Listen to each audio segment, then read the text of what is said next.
Bismillahirrahmanirrahim. Assalamualaikum warahmatullahi wabarakatuh. Alhamdulillah, wassalatu wassalamu ala rasulillah, wa ba'd. Saudara-saudariku, semoga senantiasa disehatkan oleh Allah Subhanahu wa Ta'ala.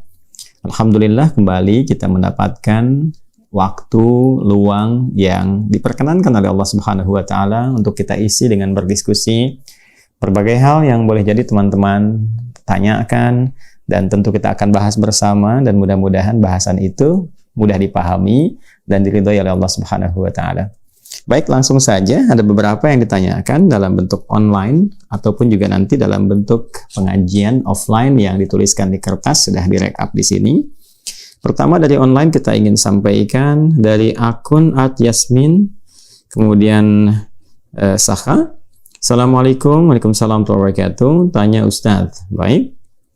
Ada saatnya udah rutin tahajud, baca Al-Quran, puasa sunnah. Lalu ada saatnya juga malas dan tidak semangat lagi. Apa sebabnya dan apa yang harus dilakukan jika rasa malas udah mulai menggoda? Baik, ini tentunya evaluasi untuk saya pribadi dan kita bersama bagaimana meningkatkan ketakwaan dan ketaatan keimanan kepada Allah Subhanahu wa Ta'ala serta menjaga posisi itu selalu konsisten dalam nilai-nilai semangat dan kebaikan serta juga mempertahankan supaya tidak menurun dan melahirkan rasa malas. Mari kita simak terlebih dahulu. Ada satu kaidah yang sangat mendasar yang ini juga dipedomani oleh para ulama. Saat kita mendapatkan kaidah ini yang berbunyi al-imanu yazidu wa yantaqisu. Yazidu bil ta'ati wa yantaqisu bil ma'siyah. Iman itu bisa ada kalanya meningkat. Meningkat dengan apa? Rumusnya disampaikan bitta'ah, dengan meningkatkan banyak ketaatan kepada Allah Subhanahu wa Ta'ala. Ketaatan mencakup segala bentuk ragam amal soleh, dalam bentuk ibadah yang ritual atau dalam bentuk menganalisis segala hal yang ada di lingkungan ini untuk mampu mendekatkan diri kepada Allah Subhanahu wa Ta'ala. Misal, saat seseorang meningkatkan ibadah ritualnya kepada Allah dari salat fardunya yang sendirian jadi berjamaah, yang berjamaah menjadi dikerjakan di masjid. Lalu yang terbiasa istiqamah berjamaah ditambah dengan sholat sunnah, sampai merasakan kenikmatan itu. Maka ketika mulai konsisten mengerjakan itu semua, ada rasa yang berbeda dalam jiwa. Ada keinginan menjaga semua amalan itu. Gak ingin tinggal tahajud, ingin mengerjakan sholat-sholat sunnah rawatib.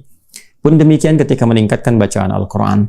Seseorang yang berusaha meningkatkan bacaan Qurannya sampai merasakan kenikmatan, konsisten bacaannya, maka itu diantara hal yang bisa meningkatkan keadaan iman kita. Feelingnya ada dalam hati, bentuknya berupa tindakan. Nah, dalam feeling perasaan kita ini ada sesuatu yang berbeda. Ada syu'urul iman, dzauqul iman, nilai rasa iman. Itu yang digambarkan misal dalam Al-Quran surah ke-8 Al-Anfal ayat yang kedua, kaitan dengan bacaan Al-Quran. Innamal mu'minuna alladzina idza dzukirallahu wajilat qulubuhum wa idza tuliyat 'alaihim ayatuhu zadatuhum imana wa 'ala rabbihim yatawakkalun. Sungguh insan beriman itu bisa dikonfirmasi keadaan iman dalam dirinya jika disebutkan nama Allah, ada konfirmasi getaran dalam jiwanya. Karena itu dipanggil lewat adzan itu 5 kali dalam sehari, dan saat dikumandangkan Allahu Akbar, bukankah ada konfirmasi getaran dalam jiwa? Nah, ini konfirmasi ini bila diterjemahkan dalam bentuk ibadah berupa amal soleh, bentuknya sholat misalnya, dan ditingkatkan sholatnya, maka persamaannya adalah peningkatan ibadah ini akan juga menguatkan saat yang bersamaan keadaan iman seorang hamba. Pun demikian saat meningkatkan bacaan Qur'annya. Ini bentuk ibadah ritual. Yang lainnya nanti seperti puasa, kalau dengan harta ada skema zakat, infak, dan sebagainya. Rasanya kepada jiwa, bentuknya nanti ada tambahan amal soleh. Yang kedua, bisa dalam bentuk analisis di sekitaran kita. Ya Allah meminta kita untuk menganalisis alam misalnya, inna fi khalqis samawati wal ardi wa ikhtilafil laili wan nahari la ayatin li ulil albab. Ya, silahkan apa yang di langit dan di bumi, bahkan pergantian siang dan malam, analisis itu untuk menemukan keagungan Allah Subhanahu wa Ta'ala. Bahkan yang di laut, kapal-kapal berlayar, kuasa Allah menjadikan laut terhampar, kan? Quran surah kedua misalnya Al-Baqarah ayat 163 itu sampai dengan 164, sampai di 164-nya kita temukan kalimat inna fi khalqis samawati wal ardi wa ikhtilafil laili wan nahari wal fulki allati tajri fil bahri bima yanfa'un nas. Demikian ayat-ayat yang lain kita diminta menganalisis unta misalnya. Afala yanzuruna ilal ibili kaifa khuliqat atau pada diri kita sendiri. Wa fi anfusikum afala tubsirun. Analisis diri kita, bagaimana Allah menciptakan dengan sempurna, dari mulai mata dulu misalnya, bagaimana syarafnya, segala halnya, kan? Kemudian sampai dengan ke telinga, ke lisan, sampai ke telapak tangan, ada sidik jari dan sebagainya. Siapa yang mampu menciptakan itu semua? Karena itu, ketika semua fenomena alam ini dihitung dan berwujud berupa ilmu pengetahuan yang terukur, ada sensenya, yang mengukur segalanya, rotasinya, dari mulai bumi, dari orbitnya matahari, planet-planet dan sebagainya bisa terukur. Tujuan terbesarnya adalah bukan sekedar ingin menjadikan seorang hamba meningkat aspek intelektualitasnya sehingga menjadi seorang ilmuwan, mampu mengatur kemudahan dalam beraktivitas. Tidak. Itu hanya capaian-capaian kontemporer yang disajikan dengan garis-garis tujuan temporer saja. Kontemporer dalam artian setiap masanya selalu menemukan penemuan baru. Temporer terbatas dunia saja. Lebih jauhnya lagi adalah bagaimana seorang yang menguasai bidang-bidang itu mampu mengenalkan dirinya dengan Allah Subhanahu wa taala. Jadi, orang yang hebat fisika itu pada ujungnya adalah orang yang mengenal Allah dengan ilmu fisikanya. Orang yang hebat geologinya itu orang yang mampu mengenal Allah lewat titipan ilmu itu. Karena tidaklah desain ilmu itu dihadirkan bukan sekedar untuk menghitung dan memudahkan kehidupan, tapi lebih untuk mengenali siapa yang mampu menciptakan semua ini. Karena itu, pada skema yang kedua ini, Allah meminta kepada kita, silahkan analisis apa yang telah aku tetapkan dengan sempurna.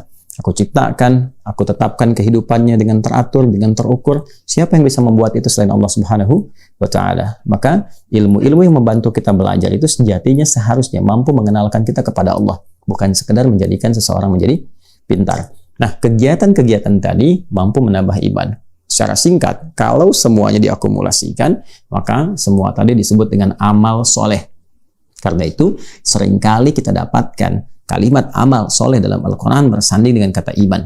Ya, seperti Quran surah ke-103, Al-Asr. Kan? Wal asr, innal insana lafi khusr, illa alladhina amanu wa amilus salihat.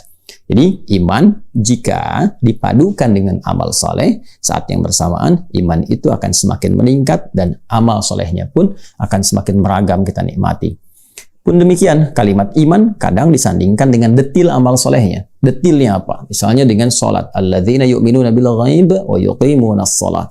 Kemudian, wa mimma razaqnahum yunfiqun, dengan infak. Dengan puasa, ya ayyuhalladzina amanu kutiba alaikumussyam. Jadi ketika menunaikan puasa, iman meningkat. Ketika sholat diperbanyak, iman meningkat. Ketika baca Al-Quran, iman meningkat. Pun demikian ketika berinfak, iman meningkat. Itu skemanya. Nah, sisi lainnya, wa yantaqisu aw yanqusu bil ma'siyah. Maka cenderung iman itu akan menurun kualitasnya, ya, mengecil kemudian takarannya jika seseorang mengerjakan perbuatan maksiat yang melanggar ketentuan dalam syariat. Kalau tadi yang benar amal saleh, yang ini dia kerjakan amal salah misalnya. Ya, alih-alih dia salat, dia berubah bermaksiat, dia tinggalkan salat misalnya, mulai menurun. Dari yang mulai tidak berjamaah, tidak ke masjid, tidak berjamaah, kemudian mulai tertunda sholatnya sampai tidak sholat. Maka suasana hatinya akan berbeda, kegelisahannya mulai tumbuh. Yang jadi persoalan ketika dipanggil lewat adzan pun sentuhannya menjadi berkurang, jadi telat, jadi ditinggalkan dan sebagainya. Itu problem. Jadi ketika seseorang merasakan penurunan dalam ibadah, seakan imannya sedang menurun, maka problem pertama mesti dia tanyakan pada dirinya, perbuatan maksiat apa yang pernah dikerjakan oleh bagian tubuhnya. Kalau mata tak sanggup melihat kebaikan, berarti mata ini pernah melihat yang salah. Kalau telinga tak cepat mendengar respon kebaikan, adzan, tausiah, panggilan kemuliaan, berarti telinga ini sering mendengar sesuatu yang tidak bagus. Ya, kalau lisan sering berkata yang tidak baik, berarti pulsa kebaikannya berkurang di lisan. Maka cari lawannya. Mulai biasakan melihat yang baik, mulai mendengar yang saleh, mulai bertutur yang mulia. Maka ini akan mengembalikan kembali hal-hal yang ingin kita tingkatkan dari nilai keimanan itu. Boleh jadi kadang-kadang bentuknya bukan maksiat, ya, bentuknya terlalu fokus pada urusan dunia, terlalu mengejar materi sehingga lupa dengan akhirat. Kan pasangan akhirat itu dunia, ya kan? Ini ula pertama, akhirat nanti yang kita raih. Walal akhiratu khairul laka minal ula. Jadi kalau terlalu fokus pada dunianya, maka secara bersamaan, ya persamaan terbaliknya bahkan ya akhiratnya pasti menurun. Jadi kalau kanannya itu kita naik, akhiratnya, dunia pasti porsinya akan mengecil, ya. Karena porsi mengecil itu maksudnya dunia dikerjakan tapi tetap terbawa ke akhirat. Tapi kalau dunianya yang dikejar, maka ini pasti menurun dan gak akan ikut ke dunia. Karena skemanya berbeda. seperti bayangan, ya kata Ibnul Qayyim Al-Jauziyah rahimahullah, seperti bayangan. Di bayangan itu kalau dikejar selalu nggak akan pernah didapati, ditangkap nggak akan dapat. Ya, itulah dunia. Jadi selalu nggak akan puas, kejar lagi, kejar lagi, kejar lagi. Walaupun harta sudah banyak, pengen kejar lagi. Terkadang godaannya menempuh dengan cara yang salah. Maka caranya berbalik, kejar akhirat, maka dunia akan mengikuti. Kurang lebih ini, jadi jawaban cepatnya, jika ingin meningkatkan keimanan kepada Allah, maka tingkatkan amal saleh. Kerjakan ketaatan, lalu jauhi maksiat. Maka mudah-mudahan dengan itu, diawali dengan niat yang ikhlas, berdoa kepada Allah, meminta perlindungan dan kekuatan. Setelah itu mencoba untuk memulai dan cari orang-orang baik sekitaran kita untuk menjaga semua amalan itu bisa konsisten sampai kita menemui ajal dan kembali kepada Allah Subhanahu wa taala. Demikian saudariku, semoga bermanfaat, semoga Allah ridhai, dan semoga bisa dipahami yang benar dari Allah dan Rasulnya. Kalau ada kekurangan, kesalahan mutlak dari saya, silahkan ditinggalkan, abaikan, dan ambil setiap yang baik yang Allah dan Rasulnya ridhai. Assalamualaikum warahmatullahi wabarakatuh.